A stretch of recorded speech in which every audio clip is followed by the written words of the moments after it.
Mistulang sugat na hindi naghihilom ang hidwaan sa politika ni na Senador Coco Pimentel at Juan Miguel Zubiri at napipitong muling mag-cruise ang kanilang landas sa 2013 elections. Ang mainit na balita hatid ni Arnold Clavio.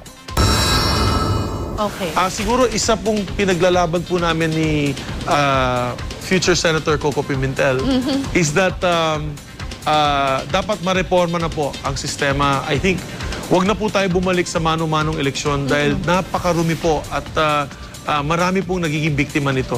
Attorney Pimentel, do you feel this is a vindication on your part? Dahil yung sa Senate Electoral Tribunal, yung pinoprotest niyo rin yung boto sa Maguindanao, di ba? Well, vindication lalo na nung tinawag ako ni Migs na future senator.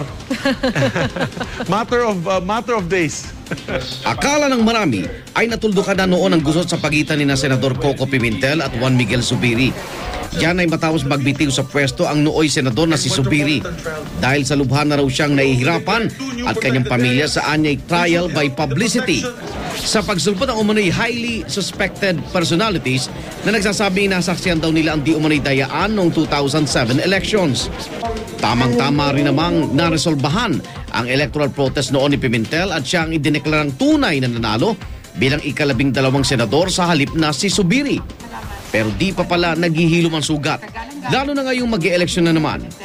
Noong Lunes, inanunsyo ng United Nationalist Alliance o UNA na kabilang sa kanilang senatorial slate si Zubiri.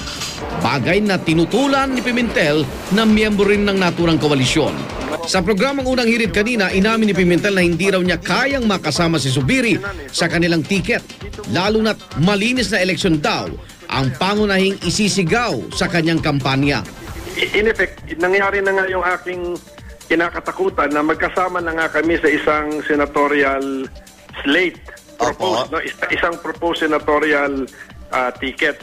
Yun na nga ang sabi ko na in conscience, hindi ko po kakayaning tumakbo in the same senatorial ticket with Mig Zubiri. Ang aking objection is based on principle Igan.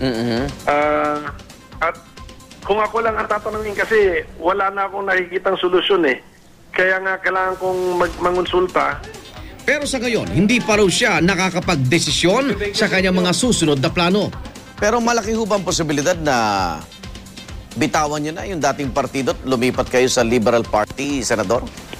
Ay, wag naman pong bitawan yung party ko. Wala po akong intensyong iwanan. So pwedeng kayo'y PDP laban, makikipag-alyansa lang sa Liberal Party. Parang ganun po ba? Or makipag-alyansa sa any other organized group or party. Pero pagkatapos na yan, Igan, sa madesisyonan ko na itong problema ko nga sa una. Kasi hindi ko pa naman dinidesisyonan eh. So, dito muna lahat ng aking energies. Pagkatapos, kunyari, ang aking talagang, kasi kung walang solusyon, bakit pipilitin? Labis ang maikinalungkot ni Zubiri ang pagtutol sa kanya ni Pimentel na makasama sa una. Ako'y nagpakumbaba na, umalis sa pwesto, na halos lahat po ng aking kasamahan and ayaw po akong palisin sa pwesto, pati ng mga ating mga abogado. Pero hindi ko po tinuloy ang mga payo nila dahil mas importante sa akin na manatiling malinis ang ating pangalan, na may integridad po tayo, dignidad, at ipakita sa taong bayan na buhay pa pong delikadesa. Dagdag pa niya, malaking kawalan daw sa kanilang partido kung matutuloy ang pag-alis ni Pimentel. Siyempre malaking pagkawala po yan sa aming lineup dahil ako'y naniniwala, isa po siyang leader ng Visayas at Mindanao din at malaking tulong po yan sa aming lineup. Ako naman Arnold Clavio para sa GMA News.